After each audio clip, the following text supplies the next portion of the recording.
Today is an exciting day because I'm making my first batch of treat boxes to send to my family and friends. For a little context, I live in Hokkaido, Japan, where it's not very common to be able to walk into a cafe and buy a big chewy cookie or a fudgy brownie. So I decided to recreate that exciting bakery experience from my own kitchen. Let's get started. I absolutely love Japanese sweets. Mochi with sweet bean paste, dango, manju, they're all delicious and have been part of my life growing up in Japan. But sometimes I really crave the Aussie treats I remember enjoying when I visited Australia. Caramel slice, Anzac biscuits, lamingtons, just to name a few. Honestly, just saying those words out loud make my mouth water.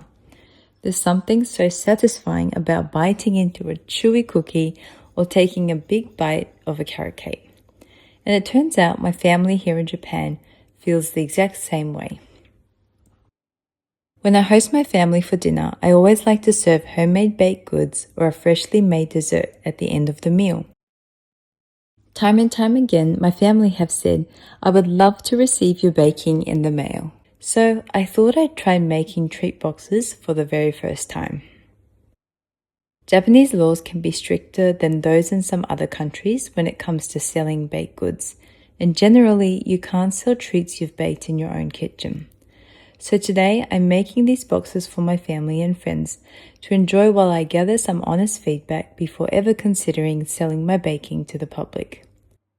Today I've decided to make some matcha and white chocolate cookies, chewy salted brownies, and some coconut granola. I like using local ingredients wherever I can, so the butter and flour were produced here in Hokkaido, while the matcha powder was, of course, made in Japan. That being said, if you've ever lived in Japan, you'll know that dairy products can be very expensive. Butter feels like liquid gold these days. Chocolate chips are a luxury pantry item, and let's not even talk about the price of condensed milk. But I truly love the sweets I get to make with these ingredients, so even if they cost a little more, I know I'm making something special for the people I love. I find it fascinating how we associate certain flavors with different memories. It could be a dish your grandmother used to make, a homemade treat your mum baked for you after school, a seasonal dish your family enjoyed every year, something exotic you tasted while traveling overseas, or even a flavor you remember from a little cafe you happened to walk into one day. It's almost as though we all carry little treasure boxes inside us, filled with memories, and sometimes we get to revisit those memories simply by tasting something special. Well, I've finished baking and it's time for a cup of tea and a taste. So I've got my matcha cookie and some brownies here, so let's try together. First, cup of tea.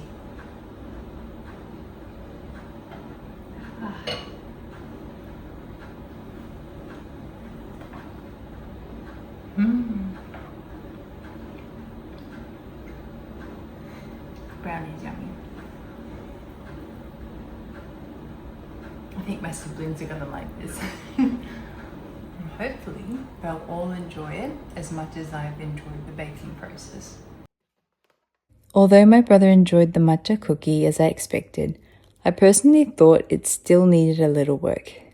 They didn't turn out quite as they usually do, but that's okay. I know I'll make many more mistakes, and it's all part of the process of learning and growing. I've decided I'm going to enjoy the journey, even when my cookies turn out flatter than expected. So, although the journey of Susanna's treat boxes has only just begun, I'm excited to see where it might take me. Maybe I'll simply continue baking for my family and friends. Maybe one day I'll start an online bakery.